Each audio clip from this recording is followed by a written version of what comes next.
para uma entrevista que eu falei para vocês que eu ia fazer, de meninas super poderosas do Rio Grande do Sul, que eu virei fã, e que elas criaram uma grande ideia, né, que é um copo que identifica simplesmente quando que você pode ser vítima do Boa Noite Cinderela.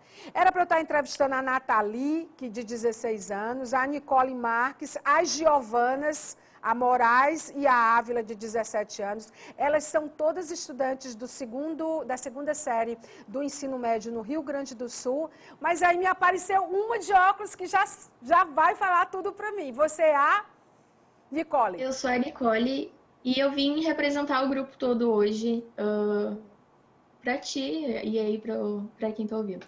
Muito bom. Gente, o Boa Noite Cinderela, ele é uma das armas mais usadas, uma das, né, porque são muitas, principalmente com mulheres, para fazer com que a gente apague ou que a gente se drogue de tal forma que a gente não consiga ter noção do que está acontecendo.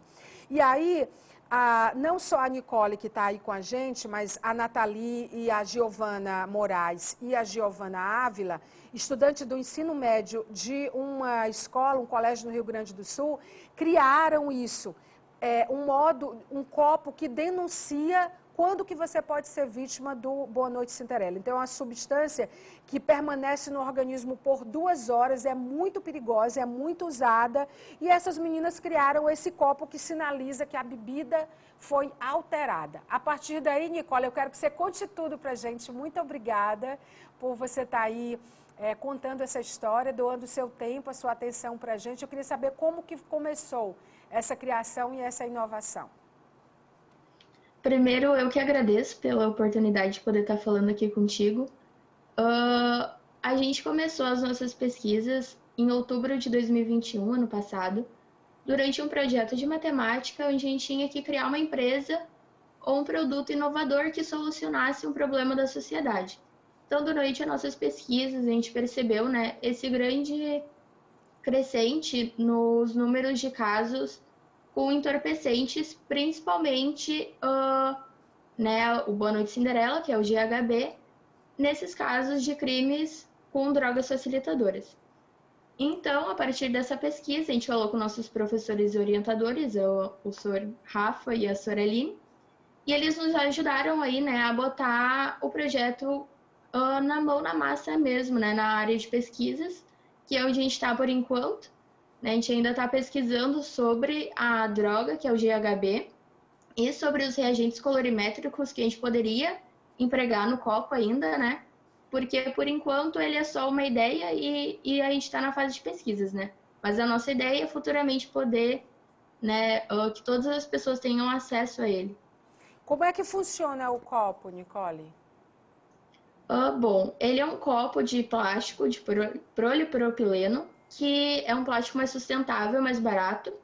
E na base dele vai ter um reagente colorimétrico misturado ao plástico. E esse reagente colorimétrico vai reagir com GHB se for colocado na tua bebida. E então ele vai mudar de cor essa base do copo, né? Então, essa droga usada, ela é identificada imediatamente. Como que, por exemplo, são muitos bares, muitas boates, muitas casas de shows, muitos eventos. Como que você pensa que essa distribuição pode acontecer? Vocês estão pensando em patentear isso? Qual é o nível de pesquisa que vocês estão? Vocês estão pensando no mercado, né? Aí estão as 4 meninas discutindo a ideia delas, né, e colocando em prática. São essas garotas, além da Nicole, mais 3, como eu mencionei, tratando dessa pesquisa. Então, em que nível vocês estão? Bom, como eu te disse, a gente está aí na fase de pesquisas, né? Mas o nosso plano é futuramente poder criar nossa empresa e, através dessa empresa, né, poder ali fazer uma parceria com as casas de festas e os eventos, para que essas casas, enfim, de eventos e essas festas possam distribuir para os seus clientes ou até mesmo revender. Ou para que pessoas físicas possam entrar em contato com a gente através do nosso site, enfim, para comprar e se sentir seguro em qualquer lugar que queira ir. Esse copo, ele pode ser uma prova física de um crime, né? Sim, com certeza. Além dele alertar a vítima, né?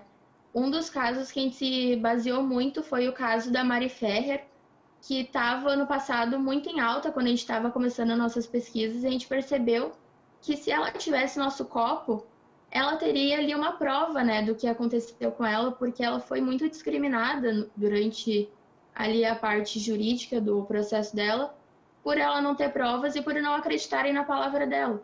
Então, ela teria uma prova de comprovar, né, o que aconteceu, de que ela foi dopada sim, e isso poderia ajudar ela e várias outras pessoas, né, em todo o Brasil e em todo o mundo.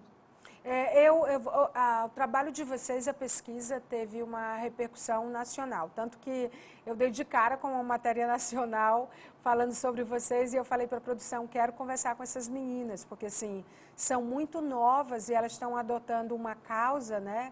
Um design de causa ligado à mulher, contra a violência. Tem várias coisas que permeiam, né? Transversais em relação ao que vocês estão produzindo. Inclusive, vocês já apresentaram cientificamente esse trabalho, né? Sim, a gente apresentou esse trabalho na Mostra SESI, num evento da PUC e em um evento online da URGS também. E essas pesquisas estão sendo todas positivas, né? Porque fazem vocês trazerem luz a um tema que eu acho que ele foi muito naturalizado. De tanto a gente falar sobre Boa Noite Cinderela, há quanto tempo a gente escuta falar sobre Boa Noite Cinderela? Né? Há quanto tempo a gente não escuta falar sobre isso?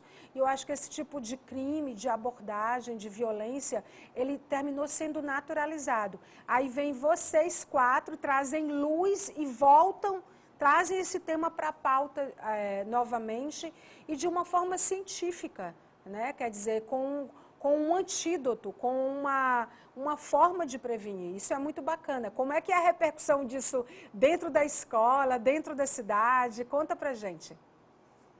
A gente se sente, né, muito grato, porque a gente tinha ali noção de que era um projeto realmente muito importante, até ali pelas nossas vivências, as histórias que a gente ouve, mas que, igual tu disse, não é uma coisa tão falada, a gente só ouve dizer, mas ninguém realmente sabe o que aconteceu, porque como é uma droga e só fica 2 horas no corpo, a maioria das vezes, quando a pessoa vai fazer uma perícia ali, a droga já não tá mais no corpo, então ela não tem nem como comprovar que aquilo aconteceu com ela, né?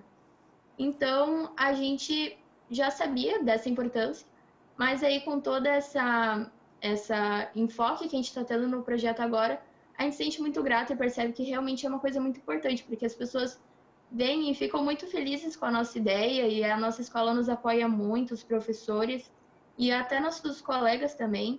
Em casa também a gente recebe muitos parabéns e as pessoas se sentem orgulhosas, né, do nosso trabalho e a gente também se sente. Vocês vão ganhar prêmio com isso.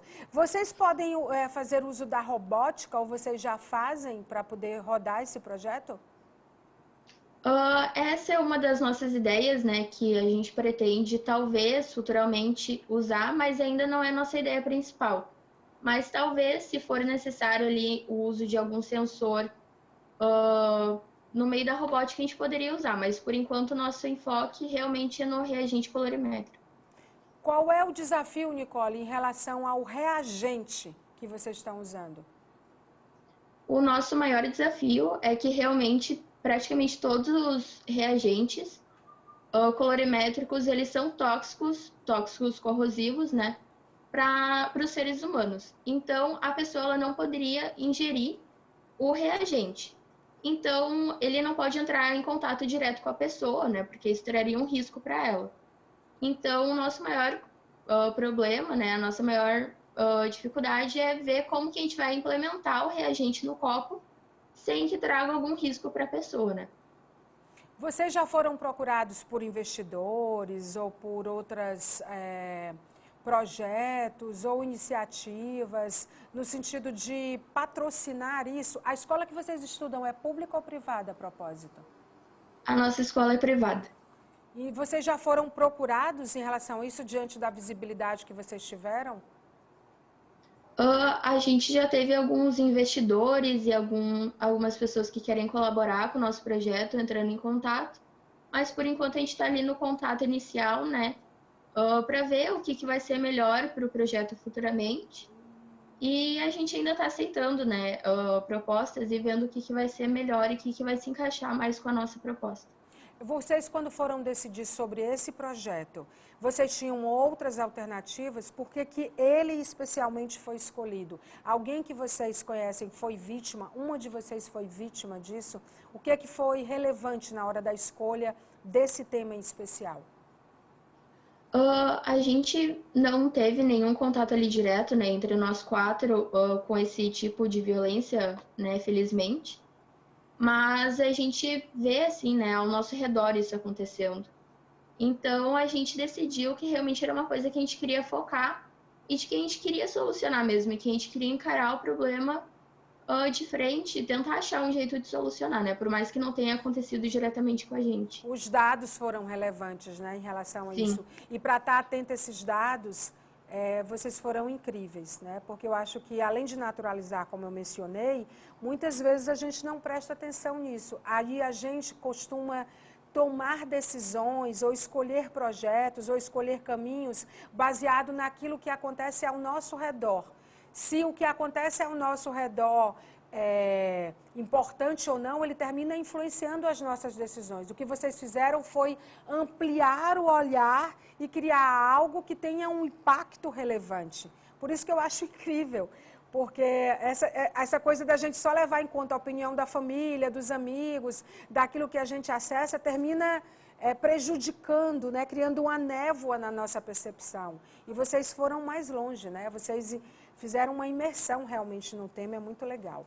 Eu queria dar parabéns e queria, antes de encerrar a entrevista, saber quais são os próximos passos, já que a gente já está próxima das férias. Vocês vão continuar estudando isso nas férias? O que é que vem por aí em relação a esse projeto? Bom, a gente desenvolve o nosso trabalho, né, através da Bolsa Jovem Cientista, que é uma bolsa ofertada pelo SESI, que é a nossa escola.